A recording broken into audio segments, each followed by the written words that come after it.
So what we're going to be talking about is thresholds versus fractional expectation thresholds.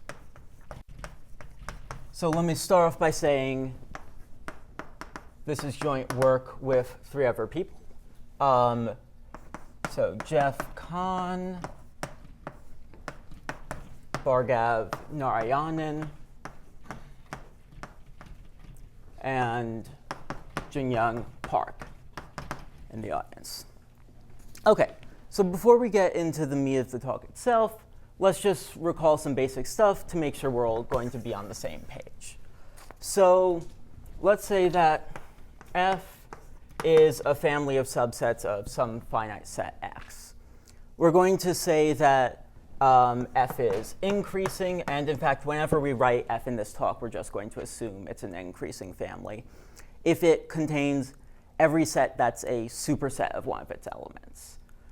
So another way of writing this, which will introduce some notation that we'll be doing using later, is F equals the increasing family generated by F, or the union over elements of F of all the sets that contain S. So by this notation, we mean just the set of T which contain S. OK, we're just going to want that notation for layer.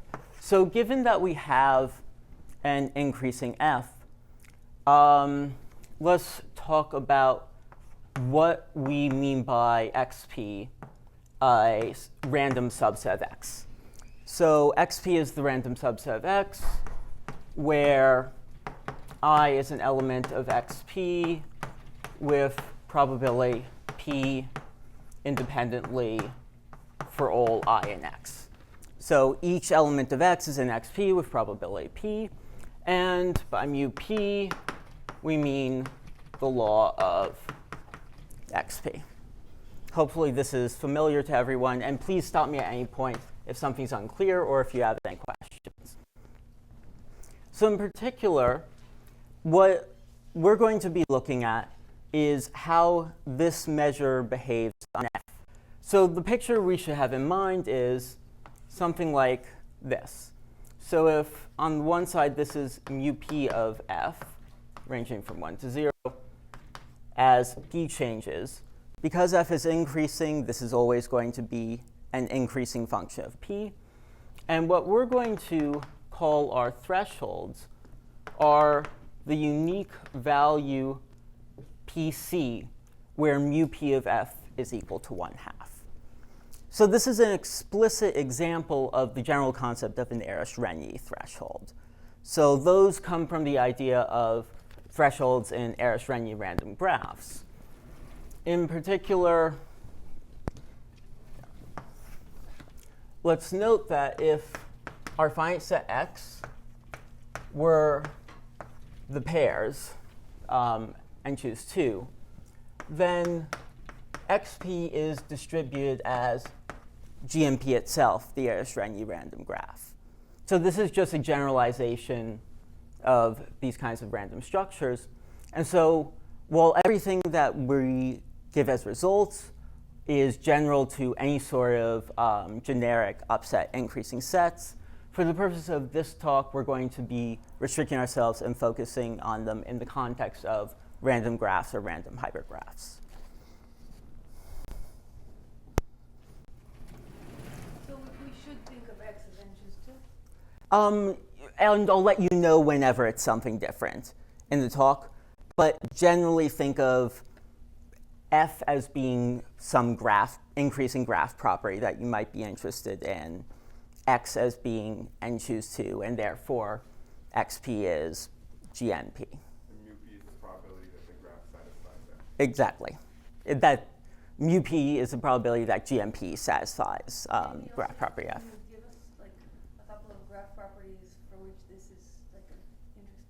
Well, yeah. So let's go through a sort of prototypical example.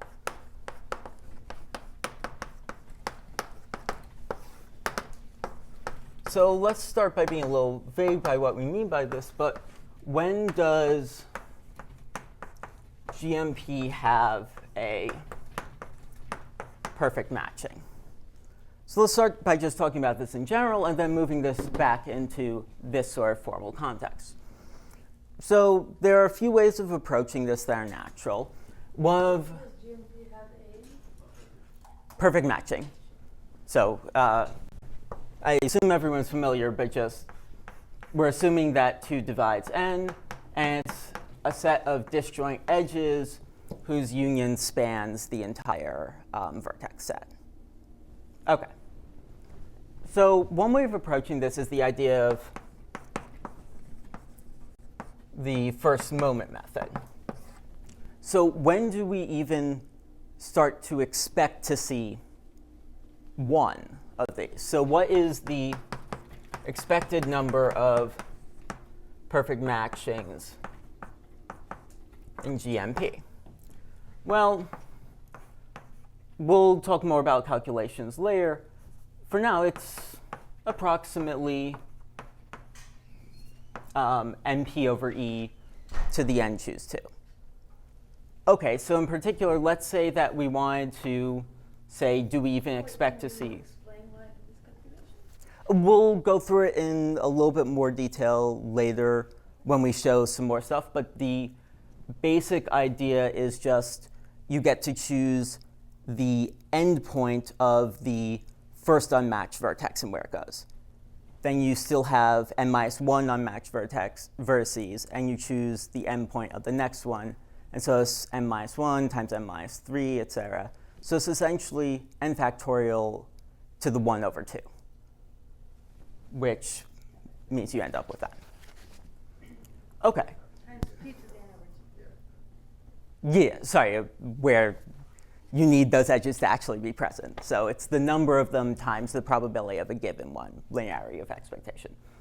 OK, so let's say that we wanted this to be greater than 1, because if we don't, in expected value, expect to see 1, then we're not going to see 1, probably. Then we would need that p is greater than E over n. So it would roughly, morally, give us a lower bound like C over n for what our threshold should be for this. OK, but this isn't actually the truth here. Because what's actually the barrier to seeing a perfect matching is isolated vertices. And in fact, we know that GMP has isolates up to, well, around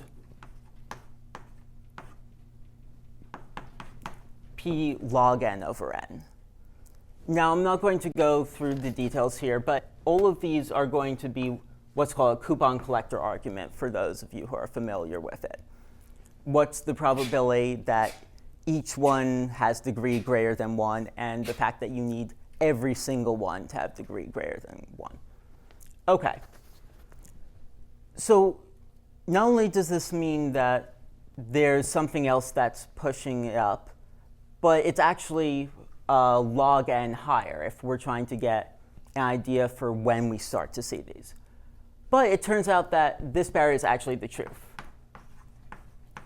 This is the right order for when we will start to see perfect matchings.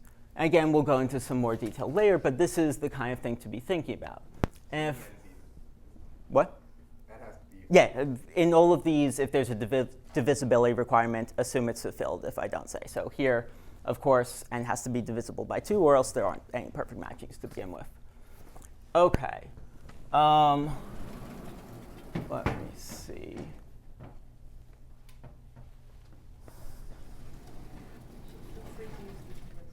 Yeah, there are some things that I know I'm going to want to stay up for a while.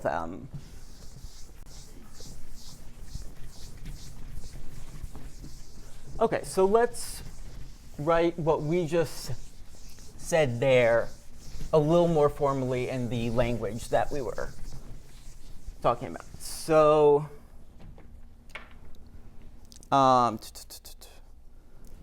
so let's say that x is the graphs on n vertices. Let's say that our family F is then, well, graphs containing a perfect matching. And let's denote by G all the sets of perfect matchings. OK, so in particular, what we can immediately note is that F is contained by the upset generated by G. The upset generated by G, in fact, is equal to F. Everything that is above a perfect matching is a graph which contains a perfect matching. OK, so in this language, what we're asking is, well, what is PC of F? Since this is the notion of threshold we're going to use for these questions. So this is a historically interesting problem, but it does have a classical solution. What we're just going to do is throughout use this as sort of the orienting example for the stuff that we're going to be talking about. So what we saw by the idea of isolates, if not in full detail, is the fact that PC of F is at least order log n over n. And the classical result is that, in fact, this is correct up to constant. So if we want to say more formally what's going on there, what we were saying is that expectation of the number of them, well, that's equal to, for each perfect matching, p to the size of the perfect matching is going to be the expected number of copies you would see in a random XP set. OK, so this is the sum of mu p of the upset generated by that particular one, which is clearly greater than or equal to mu p of the entire upset generated by all of the perfect matchings together, because you're going to count some of them multiple times. Some graphs will contain multiple perfect matchings. OK, and this is greater than or equal to, here, equal to F, since the upset generated by G is all of the graphs which contain a perfect matching. OK, so if we said, for instance, that this were less than or equal to 1/2, then we get that mu p of F is less than or equal to 1/2 at that p. In particular, this example, using the first moment method, tells us that PC has to be at least p. But there was nothing special about this particular choice of G. Why do you write mu p of G is greater than or equal to mu p of F? Isn't it equal? It's equal in this case, but what I'm going to say generically, yeah, absolutely. In this case, it's equal. So what we're going to say is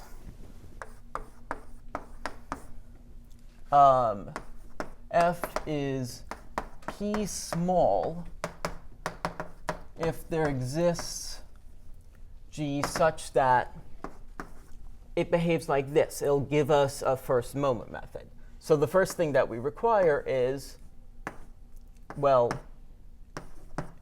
think of this as G must provide sufficient witnesses for being in F. The upset generated by G contains F. So there it was equality, but in general, we don't require equality there. And the second is that the sum over elements in G of P to S is less than or equal to 1/2.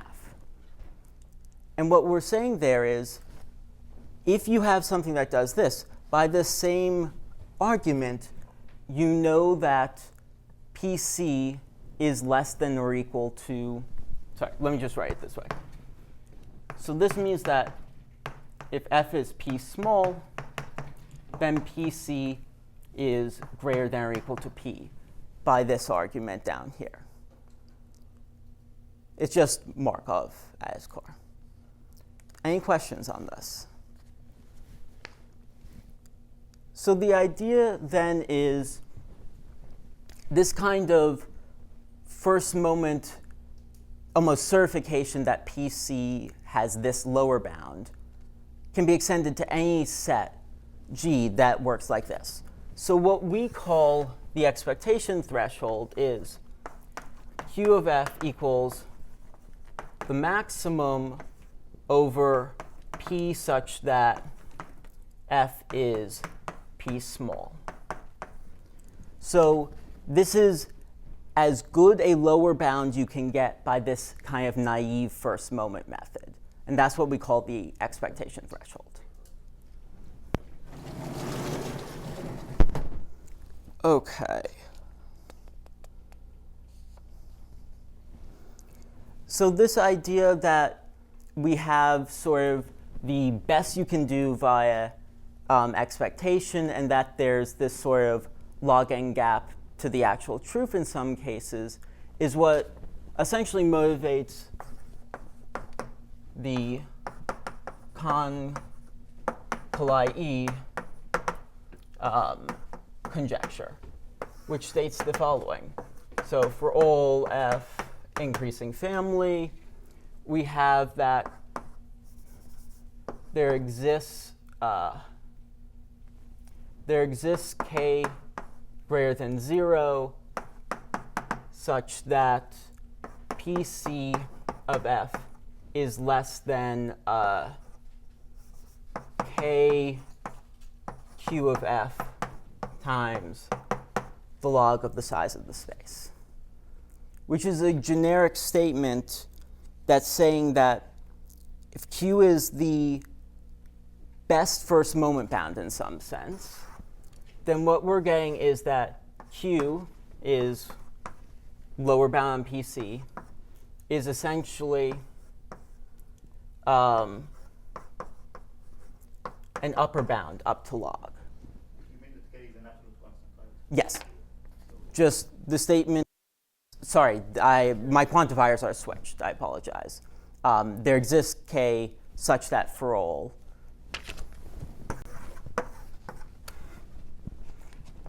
Yeah, there's a universal constant such that this is true, meaning essentially that the best case first moment bound is both a lower and up to log and upper bound for this, which would be interesting on its own.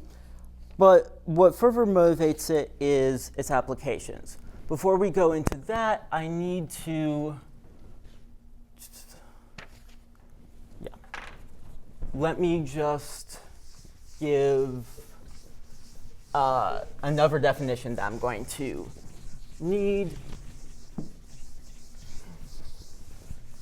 which I will actually put over here.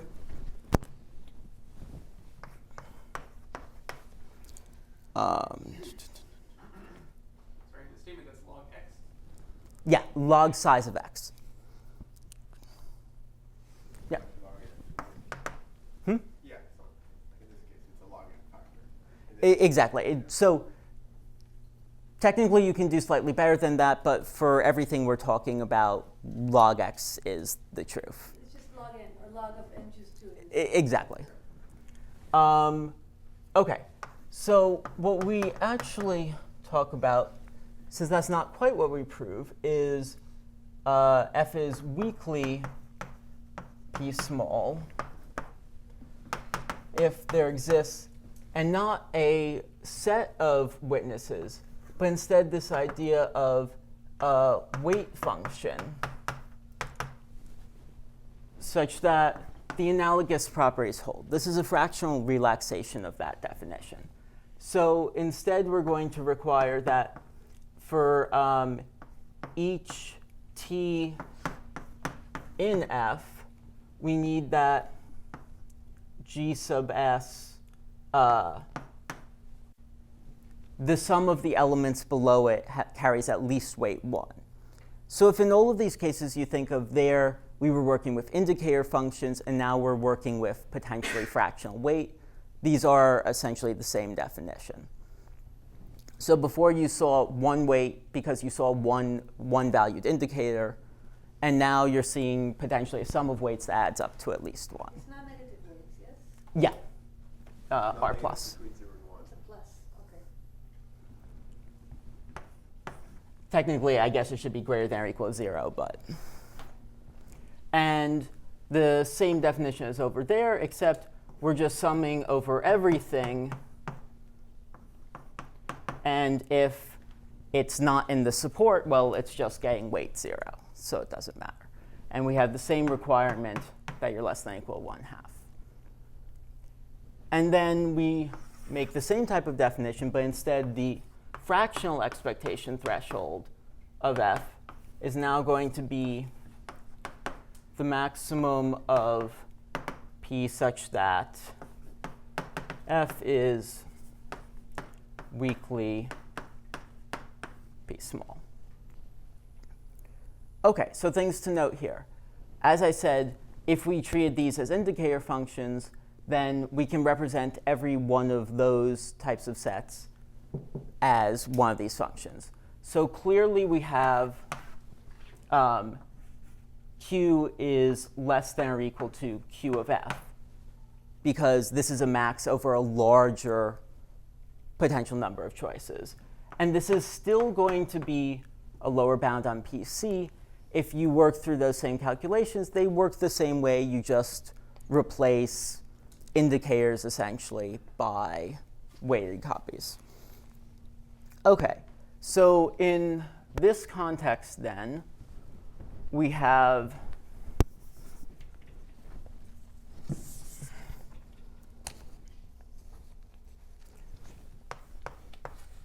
conjecture due to Telegrand,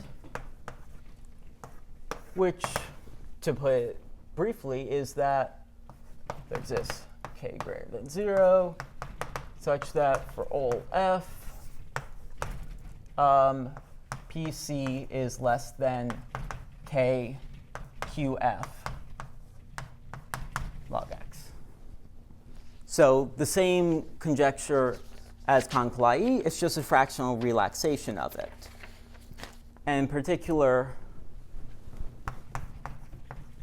what we show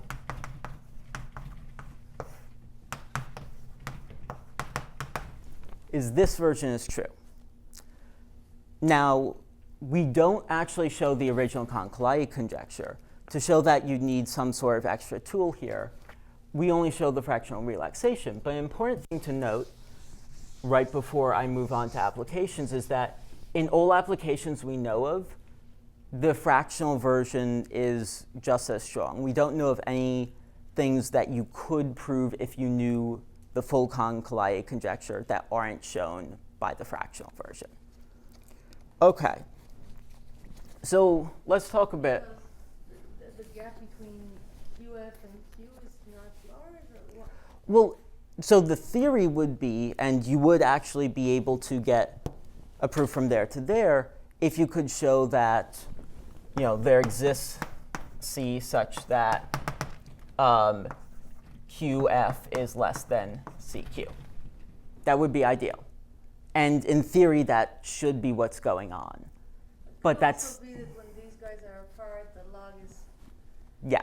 So there could be other reasons, but this is probably what's going on. And this itself is another conjecture of Telegrand, which would then give the equivalence between the two of them. OK. So why do we care about this? Well, let's write down some applications and then see why they're applications. So the first is Shamir's problem. So this is a problem from the 80s. And what it says is, OK. When does GMPR, where here essentially I mean X's instead of pairs, it's the R sets. When does GMPR contain a one factor?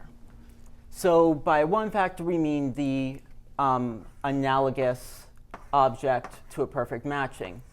We mean n over r subsets, n over r sets, rather, whose disjoint unions span all of X. Early Shamir, which Shamir is this? I don't know. Random graph Shamir, I would guess it's Early Shamir. Okay. not ID Shamir.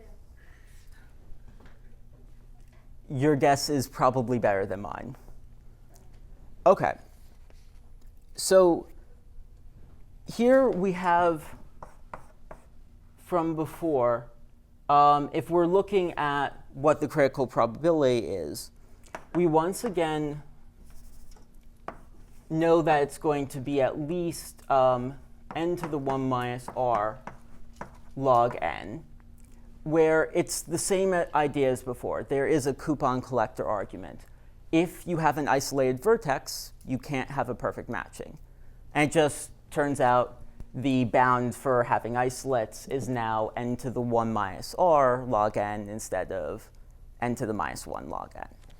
Okay, and a major result by Johansson, Kahn, and Vu was that this is actually correct up to a constant. Later work did manage to show it asymptotically, including the constant, but the major breakthrough was just getting an Arish-Renyi type threshold in the first place. Okay. The other application that I want to talk about is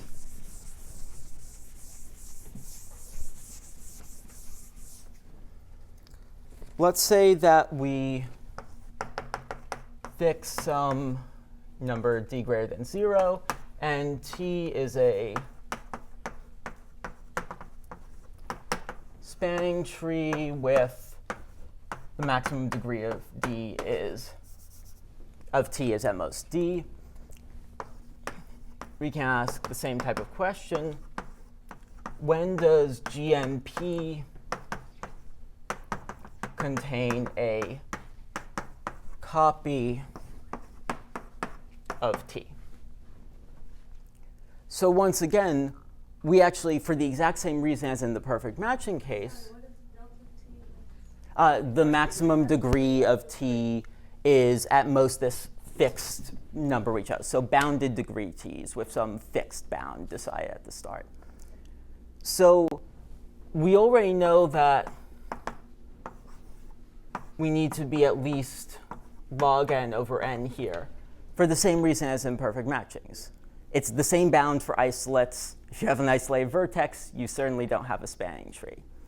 And once again, major recent result by Montgomery. And this was a 70-plus page result, really difficult, which showed that this is correct up to constant. One thing I do want to note is he also shows some more, that the original conjecture due to Kahn was essentially this. He shows a bit more in that he shows at this point you actually expect to be universal unbounded D-bounded trees. Once you get to that point, you should see all trees with bounded degree, spanning trees with bounded degree T. But this was still the first result to even get this, and that's a large part of the machinery. And I'll also talk a little bit more about some bound stuff later if we have time. Okay. You're going to be universal, so at the same time, you're going to contain a copy of every single spanning tree. With this. The degree boundary. So what we're going to show is how our machinery managed to show not the universality, but the original conjecture that, again, this was the first time that even this was solved. In these examples, how does Q relate to the fractional? So in these examples, think of Q and QF as equal. In fact, in most examples you can come up with, Q and QF are equal.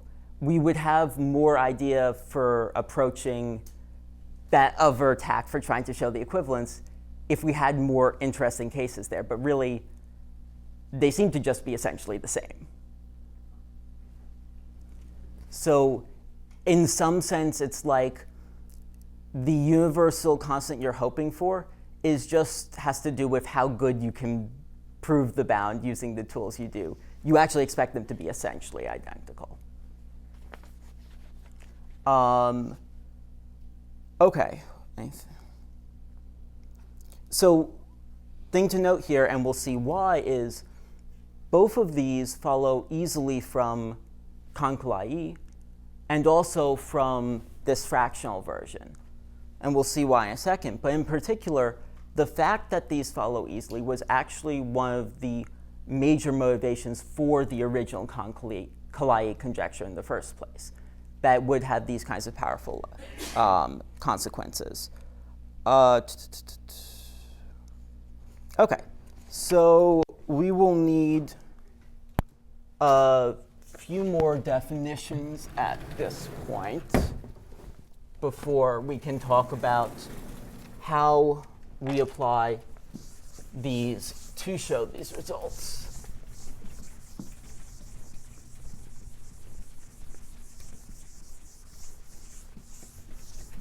So the first is that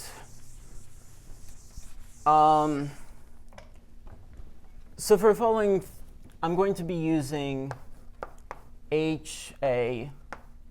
potentially multi-hypergraph.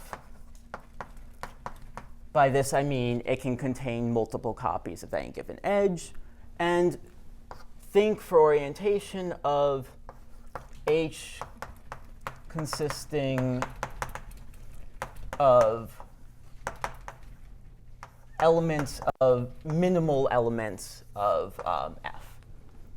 So you're going to be choosing potentially multiple times minimal elements of F to make up this H hypergraph. Okay. Then our definition here is going to be that such an H is row spread if the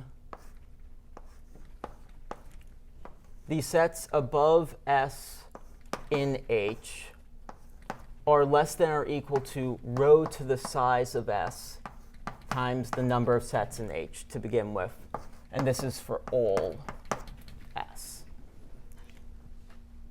So you think of this as when you promise more initial elements to be in your element of H, that means there are fewer possible elements of H that can contain it. So if you promise that you're looking for elements which contain 5 fixed things, you might see a lot of them. And if you promise it contained 100 fixed ones, you see a lot fewer, which is the natural idea, but you have an exponential bound on how much that number decreases.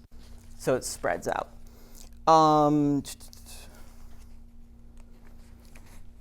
Okay, and in this context, then we can state what I'm going to call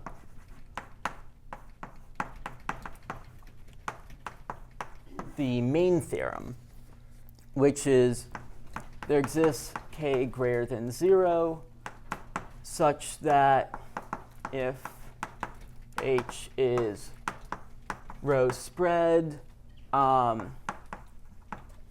then with high probability, a random M, where M is going to be x times k times rho log x set will contain or will be in the upset generated by H. So going back to how we should be thinking of this, note that the upset generated by H is contained in F, if we think of H as being selected from minimal elements of F. So this is a condition denoting if you're in here, you're in some F that relates to it. So that's essentially how we'll be using it. Before we go directly to how we're going to apply it, oh, right, one other remark, I guess, which is we're actually showing this with high probability, but we can think of this XM, this M set, as being essentially X kappa rho log X. It's like mu P at the same range as in, for instance, our fractional Kahn-Kalai conjecture. So what we're saying here essentially is, if you can do this, you're saying that PC is less than K rho log X. In particular, PC of the upset generated by H is bounded like this. So we're giving an upper bound for the threshold, which we'll now see how it relates to the lower bound earlier, because it's not obvious from this definition that this immediately relates to our ideas of fractional expectation as lower bounds.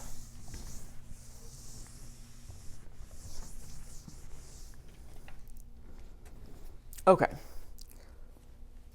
So how does this relate to Kahn-Kalai? Let's say that, and this will be sort of a hint of how it relates. I don't want to get into the full details. Let's say that we are going back and forth between H, this multi-hypergraph, and nu, which is the probability measure, which just corresponds to choosing uniformly for elements of H. Okay, then in this context, we're going to say that nu is rho spread if nu of the upset generated by S is less than or equal to rho to the size of S for all S in X. And these are equivalent definitions that you can go back and forth with. But here it's easier to see, though I don't want to go too much into it. Leaving these as exercises, QF of the upset generated by H is less than rho if H rho spread. And further, QF of F is actually equal to the minimum over rho such that there exists nu, which is rho spread on F. Can you kind of repeat that or explain that? Just kind of slow you down. Yeah, sorry. So I don't want to get into too much more. H is a multigraph, and it has some support that's on, right? Some elements which appear some number of times. If there are n elements, then if you're picking uniformly from all of them, this is equivalent to putting a probability measure on 2 to the x, right? Which corresponds to the weight on a particular element is the number of that element present versus the size of it in general. So you'd say that nu of S equals number of S in H over the size of H. So we can sort of go back and forth between this hypergraph definition and this probability measure definition. And the reason we want this is, if you're working with that definition, it becomes just an LP duality problem to show this equality over here. The existence of such a nu will correspond to a solution to the dual linear program, to the linear program up here with this hidden and you minimizing over this equation. But there's a bit more details in that I want to get into here. So suffice to say, this is how you connect the two, because this gives you these spread conditions give you an upper bound on QF in the same way that the existence of a particular gave you a lower bound on it. And that you actually know that it's tight if you work through the LP duality. That's, as core, a little bit tedious, but not that interesting. Yeah? This is the motivation for considering spreadness? Like this is Yeah, this is the motivation for going from the original Kahn-Kalai E to the fractional relaxation of it. And then once you have the fractional relaxation, you can view it as a linear program or through Han-Banach or whatever you choose. And note that, oh, you get this corresponding condition for an upper bound, which is the dual. So what we've done is we've switched from before we were working with the primal to get these lower bounds. And now we're working with the dual with the understanding that the dual gives an upper bound on any of the solutions to the primal. What's the best known relation between the fractional Q and the real Q? There isn't really one. But we think they're off by a constant. We think they're off by a constant. Probably the reality is a very small constant. But there isn't really a known relation. And any relation that was more, considering it's kind of meaningless once you get up to log anyways, any non-constant relation doesn't really tell you much at that point. Any other questions about this stuff before I leave this world and then talk about how we're actually going to apply this version of the main theorem? This is just to give a taste of why this is equivalent to the fractional Kahn-Kalai conjecture. For all the applications, for the proof and everything, we'll be working with this statement instead.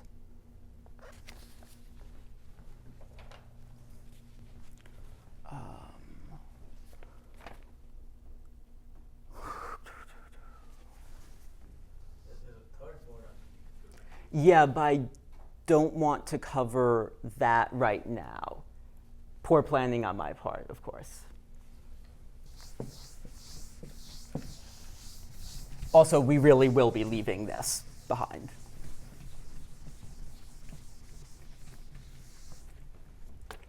Okay. So let's go back to our orienting example. So we're going to be talking about applications now. Let's go back to the very first case. We were looking at perfect matchings. We knew that PC was omega of, I'm going to write this in a little bit of a weird way, n to the minus 1 log size of x. And, well, I can just write that in here. And we want to use this main theorem to get a better bound there. Well, What is that thing after the minus sign? Over n. It's like n to the 1 minus 2. yeah. Yeah. Oh. This is just a way of saying minus 1. Okay. That it will become clear a little bit why I'm It's right. actually a 2, okay. Yes, straight up at 2. Saw 1 minus r over there. It will become clear pretty quickly. So what we need to do in all of these cases, if we want to apply the main theorem, is we need to choose an h which corresponds to our f. And like I said, we're going to be thinking of h as essentially consisting of minimal elements of f. In fact, for basically all applications, you should assume the right choice is h equals the set of minimal elements of f. Just think of it that way. So for here, this means that h is the perfect matchings. OK, then if we want to apply this, all we need to do is calculate what rho is. What is the spread of this hypergraph? Because as soon as we do, we have as a consequence, PC is less than the appropriate bound in terms of the spread. OK, so what's our calculation for spread? Let's say that we're given some S. Remember, S consists of a bunch of edges that have already been chosen that we promise are in our perfect matching. So what is a bound on this? Well, here let's do a little bit more carefully that idea of a perfect matching calculation.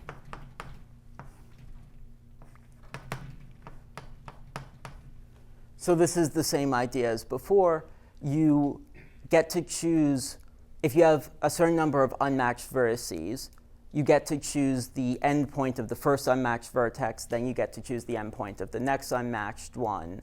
So you get to choose essentially every other element of n factorial. So you get to choose n minus 1 options, then n minus 3, and so on. So square root of n factorial. If you were already promised s of your edges, then 2s of the vertices are already in perfect matchings, right? So these choices start at n minus 2 times the size of s. S itself is a matching. We assume s is a matching because we're supposed to be showing for all s, right? So the worst case scenario is if there are lots of s's left. If we want this to be spread, our goal is to show at the end of the day, this is less than rho to the s for as small a row as we can choose, right? So it would only be better if we chose an s which, well, this was empty because it didn't have any perfect matchings. So we're looking at the worst case scenario. And the worst case it can be is like this, where there are still, s was a perfect matching so far, and this is how many there are left, approximately. Well, if we just go through this bound, this is e n to the 1 minus 2 to the size of s. Of course, I've written these silly ways of writing things everywhere. But our conclusion here is that, oh, we can get rho spread for rho less than or equal to e over n, which if we plug that back in over here, means that we're done. Not here in perfect matchings. I guess I erased perfect matchings, but we get that there. Now, that's a classical result, is known, but this is a very short and purely calculation-based proof of it. So the point here is that spreadness is just equivalent to Q sub f. Spreadness is an upper bound on Q sub f. Not equivalent. Not equivalent unless you choose the best possible h. Oh, okay. But we can choose any h, and it will give us an upper bound. Okay, so they are. And morally, you should think the choice of h is easy. It really is. It should just be all the minimal elements. The difficult part, and this actually falls out if you go through the LP duality, the difficult part is finding the particular s that gives you the worst bound on rho. It's actually the spread calculation that's potentially challenging. The choice of h itself should be pretty mindless. And in all of these, it's easy. So here we got, through this calculation, OK, then PC, there we go, is actually theta. Because we're just putting it through essentially a corollary of the main theorem there. OK, what's nice to note now is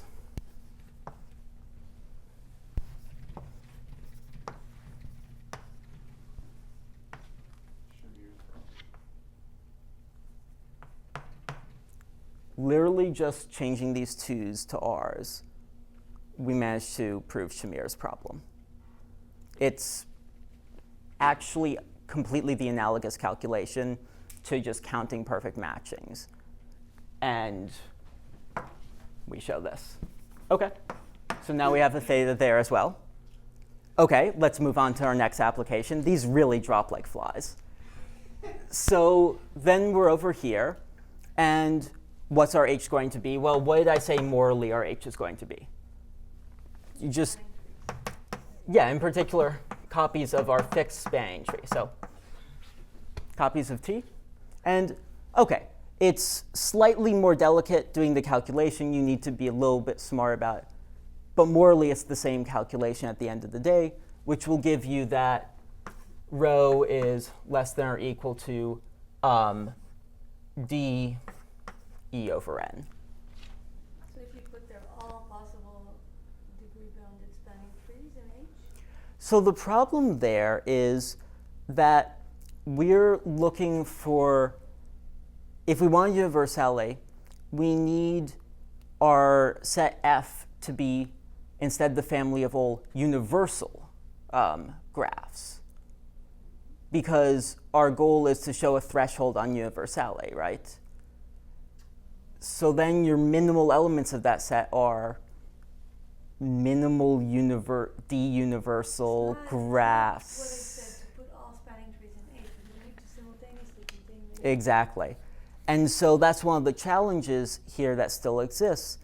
In some cases, in a lot of cases, if all you care about is just getting this kind of threshold, you can get thresholds up to log super easily on this. Even for known or unknown problems, just if you have a reasonable way of describing the upset so that you can calculate. You do need to be able to calculate the spread, though, and we don't even know what the family of d-bounded tree universal graphs looks like, which puts a real damper on being able to start calculating the spread of it. If we could, then we'd hopefully get a result like this. But in particular, well, we get this. And not only do we get this, but if we don't want this to be for fixed d, we actually get that we get the dependence on d is at most linear. OK, slight lie here. We actually expect you can do slightly better than linear dependence on d, but Montgomery doesn't even give an explicit dependence on d. It's you fix a d, you get some constant, who knows what, which depends on d in some way. So while we don't get the universality, on the other hand, we actually get an explicit constant, so it doesn't grow arbitrarily. OK.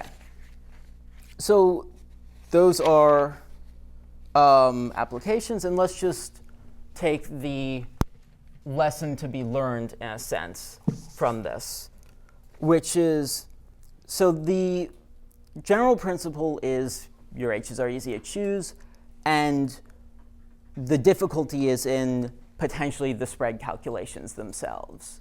So for instance, design, something like that, we know morally what the calculation should consist of, but we don't necessarily know how to get tight enough bounds yet to apply it. There are also some other applications unlike these, which aren't just direct or direct calculations. I'm not going to have time to get into those, unfortunately. OK, how much time do I have left? Well, you can go. Do you want to give us some of the proof? Yeah, let me dig into that a bit. Maybe you can take another 10 minutes or something? Yeah, so let's just start diving into how the proof goes. And this will be very much an overview. And for some people in the audience who might be familiar with ALWZ, possibly it'll look a little bit familiar. Who would that be? You know what? I just thought I'd throw it out in case. So the key idea of the proof is actually a reduction lemma, which is, so it's based on and improvement of lemma of Alweiss, Lovett, Wu, and Zheng. And the way this is going to go is, so we have a random set xm, right? And what we want to be able to show is that it contains some S and H. That's the goal of the theorem. The way we're going to go about this is we're going to pick our xm set incrementally in bits. And at each stage, we want to show that we're in some sense making progress towards containing some S. So the way we think about this is, let's say that we chose W so far out of XM. And let's draw a picture of this. So we've chosen W so far, and let's say XM was going to end up being this much. And we wanted to conclude that some S was going to be in XM eventually. Well, once we've chosen XM, we only need, W, we then just need to be able to show that the rest of XM is going to contain S minus W. So it then becomes enough to show that there's some S with S minus W contained by X M minus W. So what would be nice is if we can show that each stage, each increment, we actually eat a significant amount of each S, so we're making progress. This is completely false. We can't do that. What we can do instead is show that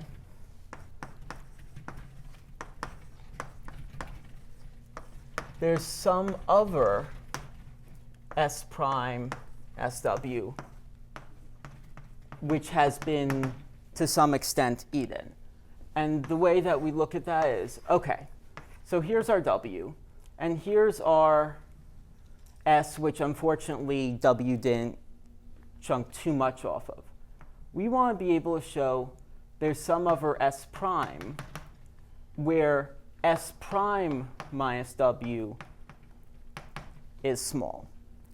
And what we're going to do is say, instead of trying to then contain S minus W, we're instead moving on going to try to contain S prime minus W in the following sense. So the first step, this idea is that most S will contain such an S prime, which is smaller. And we're going to show that using the spread condition up there. And the other key part of spread is that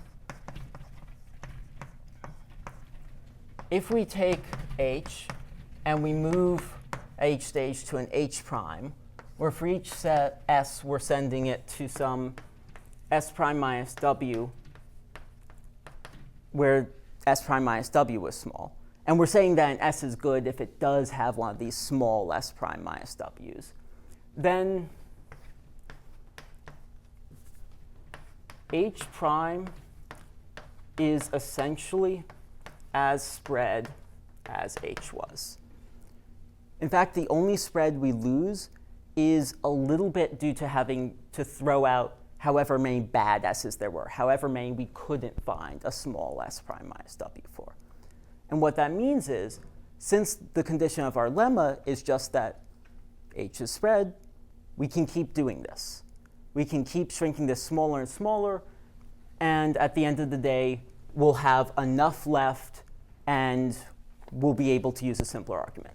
OK, so how do we actually get this idea that spread somehow implies that there are these small S primes? In fact, it's not just that there exists one. We're going to argue that, yeah, it's fine. You guys all remember the conditions, right? We're actually going to argue that a typical S will have, the typical S prime in that case will work. In fact, we're just going to give some arbitrary function, which is going to go from the sets above some S to an S. So and the way to think of this is, so think Z is our S union W. And whenever you're given S union W, you're going to get out your choice of S prime. And your choice of S prime will just be given by a completely arbitrary function that we chose at the start. And that S prime will have that small property and will be good enough for us. You took some arbitrary mapping to go down to your midterms, Essentially, yeah. and that will work for you. And the reason it works, so we said that if you have a fixed S, you don't expect it to have been eing a lot. But think of it this way. Our S primes are chosen conditioned on the fact that they were in S union W to begin with, which biases them to have much higher intersection with W itself than we would otherwise expect. And basically means, oh, we actually expect you to be eaten up by W in this way. Okay, so how we do this is we want to show that for a typical W, almost all these S's are good. And by good, what we mean is, I'm just going to use S phi actually for this phi image from here on. We want to show that S prime minus W is less than, let's say, 1 minus epsilon times the size of S. There's a slight lie here, but it's morally what we're doing. OK, now what we're going to go about isn't quite that. Because what we're going to use is the fact that, let's say this was our S. And so this is W intersect S. This is how S prime intersects S. And you'll note that S prime minus W is actually contained in S prime intersect S. So we're going to call that T. And actually, we're going to control things based on S prime intersect S, which could be a bit larger, but we have better control over. So the way we're going to do this is we're instead going to show actually that S prime intersect S is good because we know that this implies that this would be good. Sorry, was question? Oh. OK. So let's see. So if those are I'm not clear where we are right now in the argument. You said you're going to do it in steps. Are you now giving us Sorry. more detail? What I should have set up here is not only is there some, but your typical S prime is small. And so what we're doing here is saying by our typical S prime, we mean if you give this arbitrary function, you'll get an S prime which is small. And then you can just keep recurring using this idea.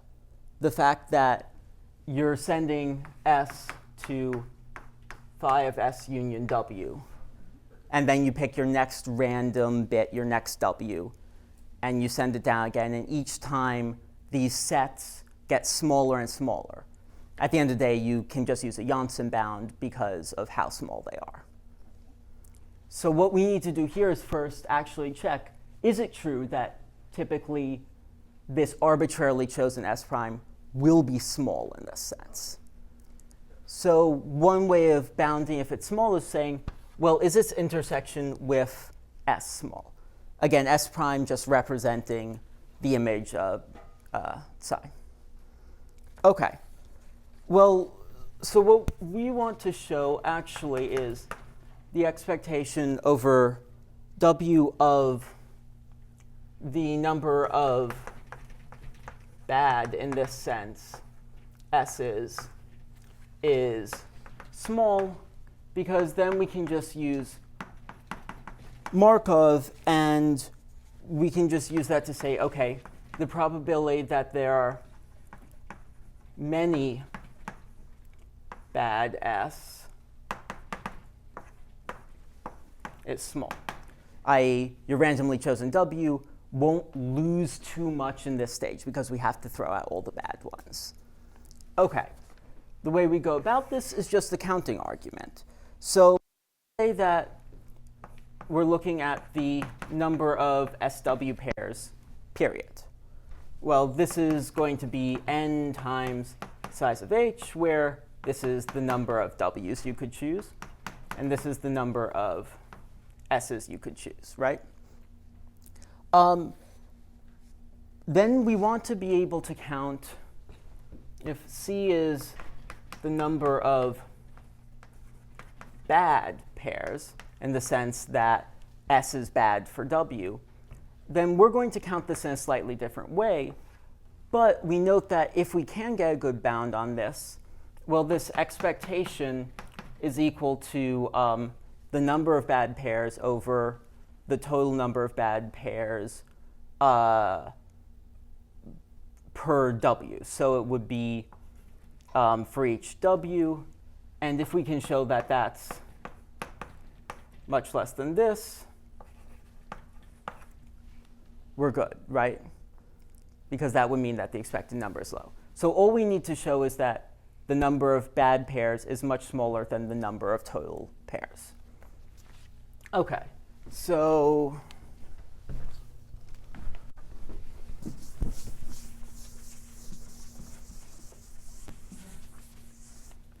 let's just do this quickly.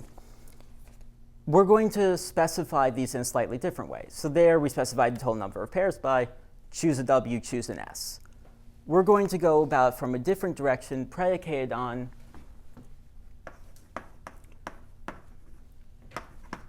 assume there exists a large T in the following sense. So if so this is your S union W. This is your phi of Z, your S prime. This is T, which is your intersection with S, right? So if you're bad, we know there is a large T that is your intersection. So let's start specifying our pair in sort of a different direction. Let's start by choosing Z. There's some number of them. And as soon as we've chosen that, we specify S prime for free. It's now fixed. OK, then there's how many large T's there could be in S prime. There aren't too many of them. And then the key point, the size of the possible choices for S under the condition that we know S contains T, because we know the intersection was that. So this, and the fact that that's less than rho to the size of T times this, i.e. this is very small under the assumption that T is large, is the core of ALWZ. Here is sort of just very brief idea where we change things is we can get more power out of both the fact that we know that not just is S an element of H, but it had to be contained in Z. And we can assume that actually S intersect S prime explicitly equal T. And that allows us to improve these bounds enough to get more power out of the lemma itself. OK, more complicated than I give it credit for, but not that difficult. So at this point, we've specified S. And then if we look at the number of choices of W, well, we know that W has to be in Z. And we know that it has to contain all the elements of Z that S didn't hit, because Z equals S union W. So there are this many choices to specify W. So we've given an upper bound on all the, so this is an upper bound on all the possible bad pairs. And what it turns out is this is overwhelmingly smaller than that, to the point that we can recur this log n many times to drop the boundedness down to where we need it to be. OK.